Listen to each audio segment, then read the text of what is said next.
Friends, we are here today with Ruy Costa. Ruy is from Brazil and has a long trajectory here in the United States. And nowadays, he is the executive director of the Episcopal City Mission in Boston, Massachusetts. And we are delighted to interview you, Dr. Costa. Thank you very much. So let us start to ask you about your trajectory. So you're from Brazil. So tell us a little bit about this trajectory from Brazil to here, about you, your life. Well, I came to the United States in 1978 after finishing my studies at the Presbyterian Seminary in Campinas and working with InterVarsity Christian Fellowship in Brazil for a couple of years. I came for personal reasons, and then I ended up staying longer than I had planned. So I went back to school and I obtained a PhD in social ethics from Boston University, and have been working in that field since. Mm. And so were you ordained at the Presbyterian Church in Brazil? No, not really. And why not? Well, I'm one of two from my class who opted to remain lay people. I think as good Reformed theologians, we understand the priesthood of all believers. Mm-hmm. And so when I finished seminary in Campinas, I had some unresolved theological questions with my own denomination at that point, and I felt that I should find a work and a vocation in lay ministry. That's what we did. All right. And so you come to United States and then you did your PhD at Boston University in social ethics. Tell us something about what social ethics is. Okay, so social ethics is the name of a certain body of studies in the ecumenical traditions, in the ecumenical churches. In Catholic theology, they may call it the social teaching of the church, or through the World Council of Churches and other ecumenical bodies, this discipline emerged as the field that wrestles with the relationship of the Christian witness with the challenges of the life of the world. Mm-hmm. So at Boston University, that meant we had a multidisciplinary curriculum for social ethics. Mm-hmm. It had some social studies of religion, anthropology, and sociology of religion, and so on, and a lot of ethics in philosophical Mm-hmm. ethics, as well as studies in Christian scripture, the understanding of the prophetic tradition in scripture, the call to seek the peace of the city, and to seek justice for the poor. So that's what social ethics covers in one way or another. Right. And so, and in your dissertation, you worked closely with two very important Latin American theologians, Ruben Alves, with whom you were a very close friend with, and Miguel Bonino. Can you tell us a little bit about their work and what you did? Yeah, I chose to write about Miguel Bonino and Ruben Alves because they were two leading Protestant theologians. José Miguel Bonino was a Methodist pastor from Argentina, and Ruben Alves became known as a Presbyterian theologian. And Alves was the first person who copyrighted a book with the title of Liberation Theology in it. That was the title of his doctoral dissertation at Princeton Seminary. And when the book was published, it was published with a more um, uh, marketable title. It was called The Theology of Human Hope because the publishers wanted to make it um, more appealing to the folks that were reading Moltmann in those days, Theology of Hope. And Rubin later regretted very much that he agreed to that change because uh, the concept of liberation theology exploded after Gustavo Gutierrez um, published his book a year or so after Alves' book.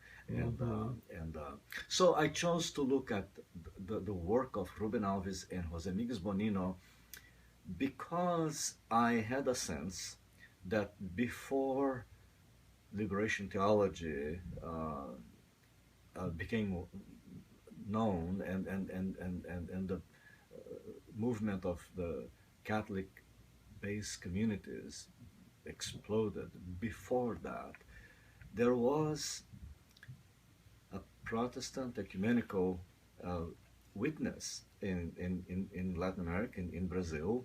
A Confederação Evangélica do Brasil was the place where university students and factory workers and housewives were trained to and organized across the country to be frankly pretty radical witnesses for justice, for economic justice and for political justice and so on. So I wanted to get a better sense of the contribution that uh, the Protestant present had made to the emergence of liberation theology. So liberation theology emerged after Vatican II. Prior to Vatican II, you had all these radical protesting Protestant movements, I wanted to learn more about that and what informed that theology, that Protestant theology. So I compared the sources and the way in which both Alves and Migues uh, embraced their theological traditions and philosophy and some of the social sciences. Hmm. And can you mention just like one or two things that you think that would be good for us to know about the thought of Alves and Miguel Bonino? Well, yeah, they they were very different thinkers. Mm-hmm. Migues is much more pastoral. Alves left pastoral ministry and became more of an academician. Um, and It's interesting when Migues wrote the introduction to Ruben Alves' book in Spanish. He said, so José Miguel Bonino said about Ruben Alves that Ruben Alves' work, his intellectual work was um, strong wine or a drink too strong Hmm. for the churches. It was a compliment and a critique at the same time. I see. And because he thought that Alves was so radical in his and so advanced in his thinking that most Christian readers would not get him. And to some extent, perhaps Miguel was right. And Miguel was much closer to the life of the church in that sense. He stayed with the church. So that's a major distinction between the two of Between the them. two of them. At the same time, when you read them, you see a deep and very clear understanding of the call to the Christian church to be a witness for a possible new future, for a radically different future for the people in Latin America, and both believed that things don't have to be as they are. So in that sense, they were both utopian, um, and they both thought that it was the job of the church to give birth to that dream of a radically new and more humane future. So in some ways, both thinkers seems to have influenced you also as a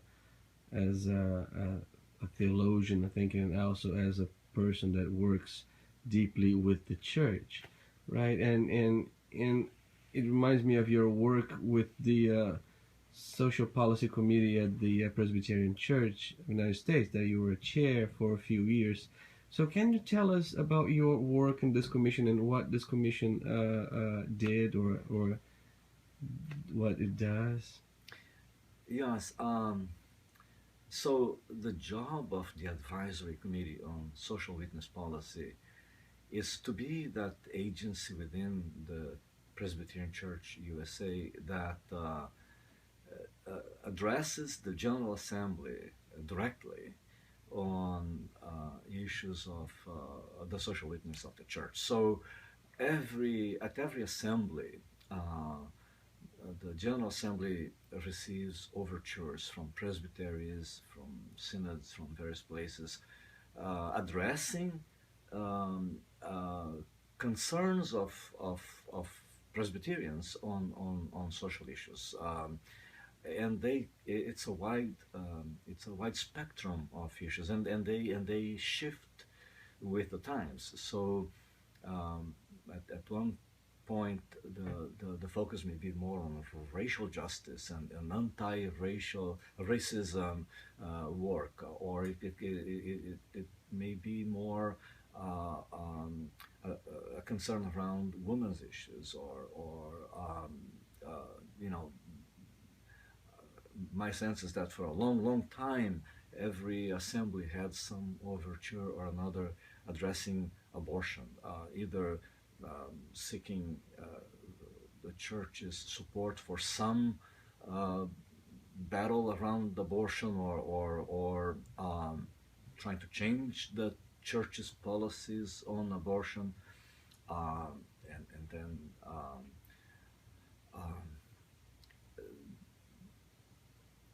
uh, uh, issues around Palestine and Israel have been, a perennial concern of the General Assemblies, and those concerns go through the Advisory Committee on Social Witness Policy. Now, remember, I'm only mentioning a few examples. There's a wide range of other things that the church has addressed and is addressing. Um, the work of that committee is to review um, overtures that come to the assembly and advise the assembly on existing policy, and interpret for the General Assembly uh, what has been the thinking of the church so far, so that the assembly can make informed decisions. But sometimes the advisory committee on social witness policy may take the initiative.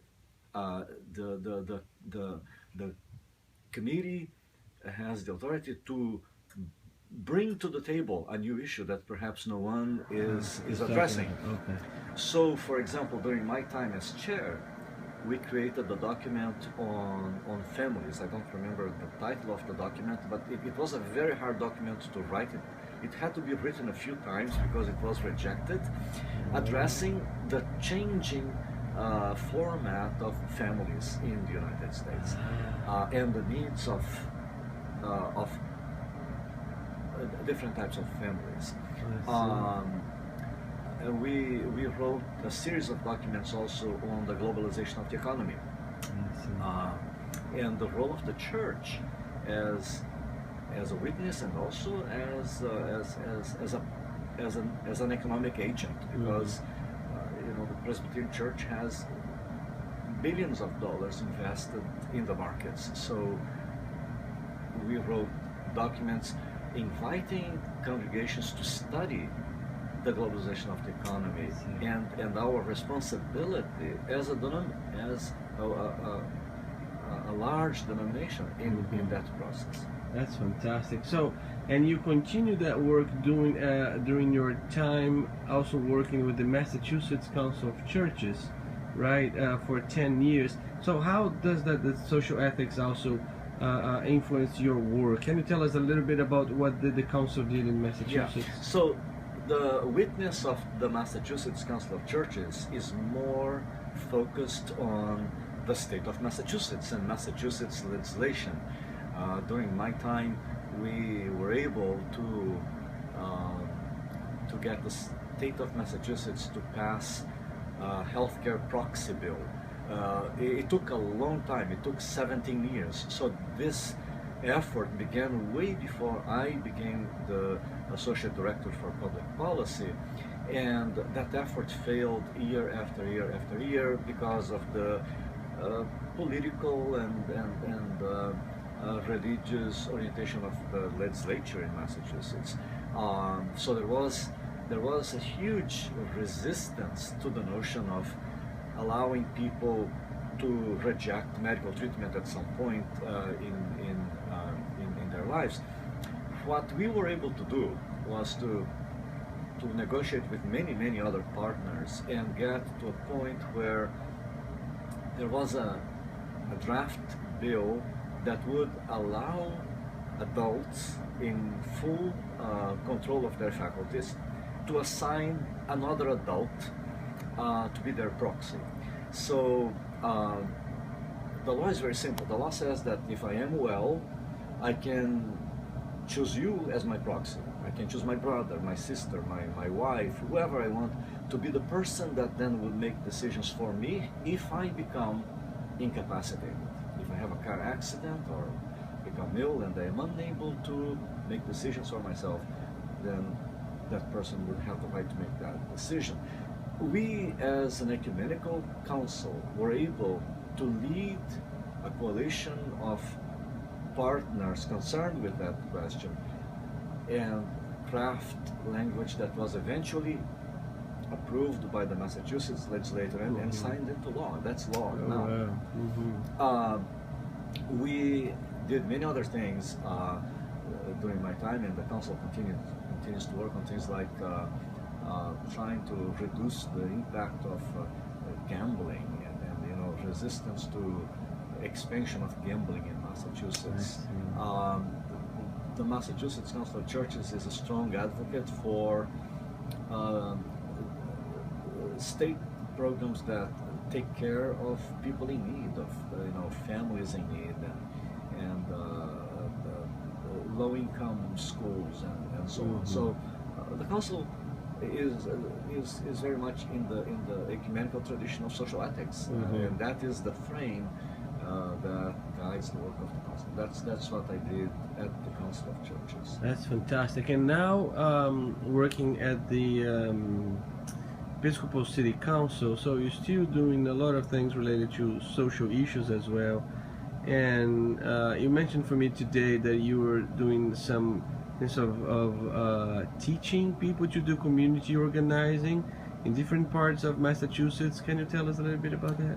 Yes. So the Episcopal City Mission is an independent agent or agency of the Episcopal churches in the Diocese of Massachusetts. Um, we our mandate is really to work for the well-being of the poor. We do that in many ways. We are the general partner of residents for low-income elderly. Almost 200 units of apartments for low-income elderly Wow. and people with disabilities. We also give grants to a whole range of organizations that work for the well-being of the poor, for immigrants, for low-income people, for students, um, and because we give grants to community organizers, we also offer opportunities for them to get together, to network with each other, and every time to learn new things. So we have been doing this annual gathering together with another organization called the Haymarket People's Fund, and that's a gathering of community organizers from all over New England. People come from far; they drive for hours to come to this gathering, and the gathering today was about navigating the tension between movement and institution, because we are an institution, and institutions have some limitations and processes and whatnot, and movements tend to be more wild and more spontaneous. And on the other hand, movements also need some structure in order to be successful, and the training that we offered together today was around that tension. So we were talking to people who are organizing out there. We were Episcopal City Mission funds the student immigrant movement, for example. Alright. That started with some children of undocumented immigrants who, because of existing law, were not allowed to get a degree from a college, or if they went to college had to pay more than the other residents of the state. Some of them are Brazilian very young people who got into this and were able to lead an effort to put pressure on Congress and to put pressure on President Obama to do something to give them, because the argument they made is that we were brought here as babies or young children, and, you know, we grew up here. This is the only country that we know as our country, and we should have a shot. We should have a chance at making a decent living and making a contribution to the country. But this is only one group that we funded, that we still fund. Episcopal City Mission funds, 20, 30 different organizers every year. Wow. We fund people that are organizing around immigration rights. We have funded people organizing around prison reform, criminal justice reform. We have funded organizations working for better school systems in Massachusetts. Wow. So there's a whole range of efforts and issues and communities that we fund. One contribution that we make, besides the money, is that we insist that our grantees network with each other, that they talk to each other, so that they do not stay isolated in silos, because we think that when people remain in silos, they are fragmenting the social movement, Mm-hmm. and the totality remains unchanged and Right, unchallenged. right. So that's why we do events like this. That's fantastic. That's a wonderful ministry. So, how would you say that liberation theology changed your way of thinking about God? And so, how is your work influenced by liberation theology? Wow, that's huge. I know. I know. uh, um, the thing is, I think that perhaps the shift in my mind is this. Um, in my years at the seminary in Campinas, and when before I engaged more deeply with liberation theology, I had a vague sense that the church um, has a contribution to make to to the world, to make the world a better world. Um, and I knew, for example, that missionaries went to places and started schools and hospitals. I knew this because that's my tradition. My own church in Brazil, my father-in-law was a missionary, and he founded clinics in Mato Grosso and other places. And I knew that our denomination had schools in many places. So as well as other churches. So I knew that I knew that the church has a contribution to make as an institution to a better world. Um, I think that what liberation theology helped me understand is that a contribution that we are called to make is not incidental, is not you know a sidebar. That in fact um, our inheritance, our spiritual inheritance, is about a radical hope for a radical new world, and that's an ancient hope. It's a hope that is traced back to those angry prophets in the Old Testament that called, the powerful who exploited the poor cows and other ugly names. But then it comes to the New Testament in Magnificat when you read the Song of Mary, and Mary says, "My soul magnifies the Lord," because he has, well, he saw the humbleness of his servant and so on. But then she goes on to say, and he um, dismissed the rich empty and Mm-hmm. dismissed the poor full of goods. It's like, that's pretty radical, and it is in the gospel. So, so what we ask, you know, right now in the ecumenical movement, and it's pretty modest, frankly. We're not even asking that the rich should be dismissed empty. We just seek a more humane way of life. So I think it's pretty modest. Uh, but that was the shift in my mind. The shift is, you know, a dream for a new world is not incidental to our faith. It's right at the heart of our faith. Right, right. So, yeah, that's very helpful too. And so, how we were talking about this earlier today, and how would to relate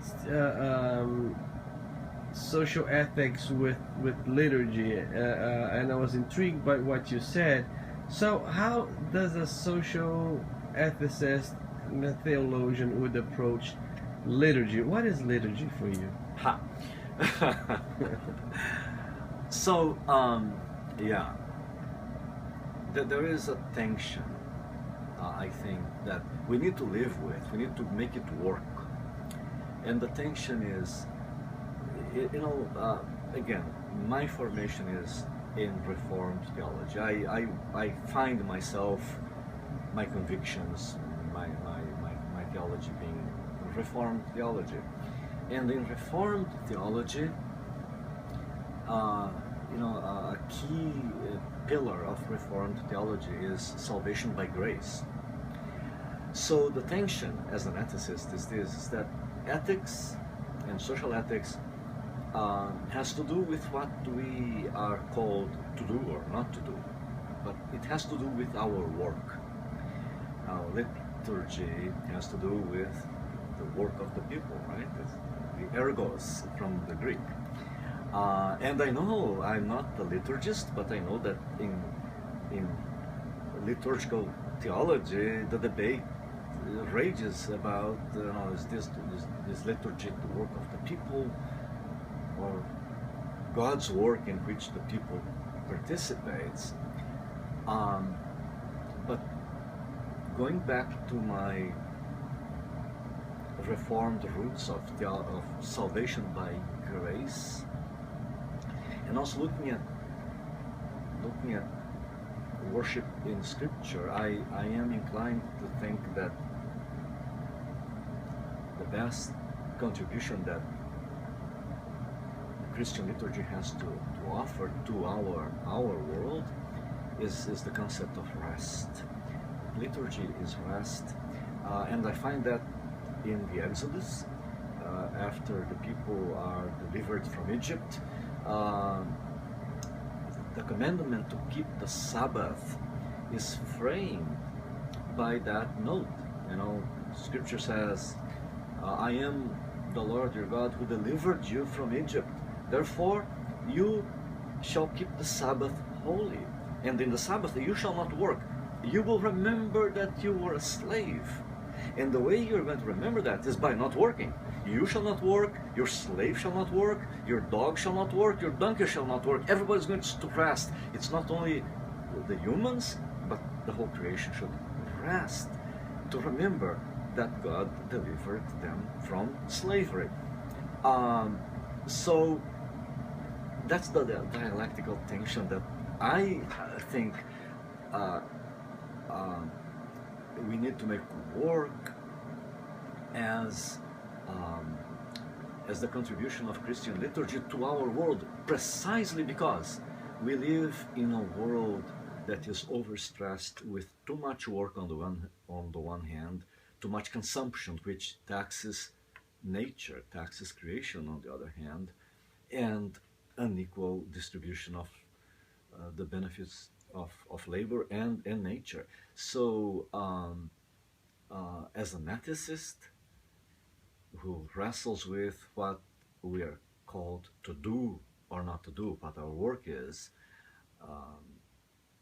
I look at liturgy as an invitation to rest, and that rest is rest in God's grace, is rest turning toward God. Now I know that you and many will say, wait a minute, aren't we called to do anything? And yes, I think we are. But again, part of the doing sometimes is just stopping. And I think that we need to recover that sense of stopping. That's the Sabbath. The Sabbath. So that can be, it just comes to mind, that relates to the sense of the Sabbath is a sense of the beauty and a sense of poetry, and I've seen you write liturgies with a deep sense of deep poetic sense. So how is poetry important for liturgy? Because it's a role of imagination, right? And you have used so much it in things that I've read and I worship with. So well, liturgy is poetry. When when you read the words of the institution of the Eucharist, that's beautiful. Beautiful because of the content, but it's beautiful also because it's full of symbols and you know.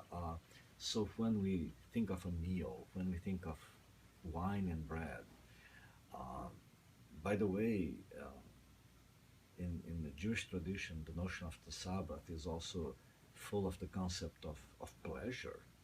You know, the Sabbath meal is supposed to be a pleasant moment. It's like a little invasion of heaven into into time, eternity into time, but a joyful one. The, so I think that beauty, uh, pleasure, um, are invitations, invitations that become concrete in the liturgy, um, but that remind us that that's the design of God for humanity. That God's will for us is good, pleasant, and perfect. That reminds me of what we always called it, the aperitivo do futuro, right? The appetizer of the kingdom of God. Rubem Alves was a great poet, Yes. and as a great poet, he knew how to say anew things that others had said before him. And people have said, in fact, the Sabbath, our time of worship, as a foretaste I of think that's much better of than the kingdom to appetizer. come, Yeah. of the utopia to come. That's Yes. right. And so, as a social ethicist, as a theologian, I would say as a liturgist, and as a poet, uh, what do you think would be the things that you think we should consider these days, that we should pay attention to, that we should uh, have a close relation with when we think about God, when we do our theologies and liturgies? What do you think are the things that we should be paying attention to today?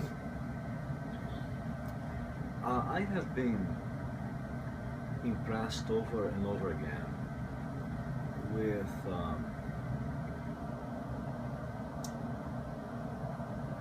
two reasons to stay in the church. And I think one is the corporate witness of the church.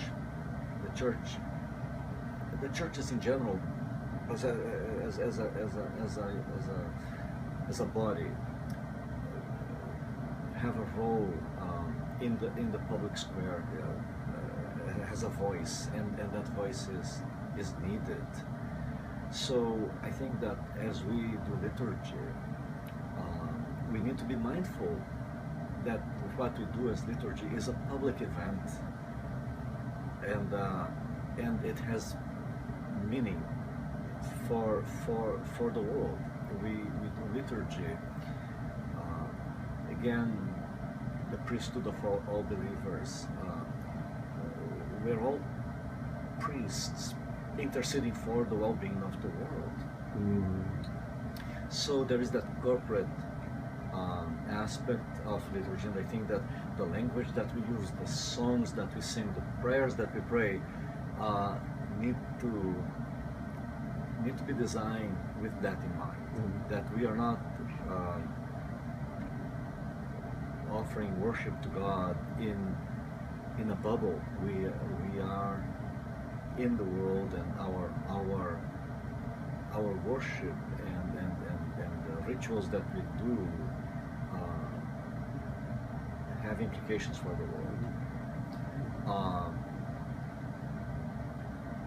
But there is also that personal hunger for meaning and for fulfillment. You know, I am impressed with the fact that one of the words for priest uh, has been cura. You know, in Portuguese we'd say cura d'almas, and in English you have the curate, which is a type of ministry in certain traditions, um, and that has to do with the healing of the soul and making people whole again. And in a world where so many are so dehumanized by by economic forces and brutality and what I would call sin, the sin that prevails and robs us of our humanity. I think that our liturgy is also a moment of redemption of the soul. Mm-hmm. And so the beauty and the content uh, of liturgy uh, is also a gift in that sense, in the sense that it restores the soul. Mm. Yeah. So it's both personal and social at So, the same time. and that's beautiful. And just to finish it, where do you where can you see the prophetic voice of God in our world today? What is that a movement or a social organization, or is it the church, or where do you think is God's voice in prophetically in the world today? Um, my sense is that the prophetic voice is a dissonant voice. So cognitive dissonance, I think, is at the heart of the prophetic presence. And again, in a world that is more and more secularized and more materialistic and more consumed by work and production and consumption, that break away from production and consumption, um, and the time for the soul and time for God, I think, is a prophetic act, is an act of transgression. Mm. It is an act of transgression, and in that is so there is a cognitive dissonance in, Mm. by simply um, doing liturgy. There is dissonance right Mm. there. Uh, uh, but when one needs to unpack a little bit more in more concrete ways, um, that cognitive dissonance, I think that uh, the the witness of the church, again, in the songs that we sing and in the prayers that we say and in the preaching that we hear, needs to address the pains of the world. And the pains of the world today are extreme inequality, people uh, hungry and sick unnecessarily, and and the violence that we are doing to the environment. We are killing the earth with our excessive consumption. Uh, and I think that the church needs to name that. Mm. As prophets, we need to name that pain. If we Mm. don't, then we are false witnesses. Then we Mm. are just having a good time, Right. enjoying having a a, a joyride, Right. and not being. And so our worship becomes false, becomes Right. idolatry. Right. Dr. Costa, I think we could keep going on this, but your voice has been so important. Thank you so much for this time and for this interview. We appreciate it. It's my pleasure. Thank you so much. Thank you.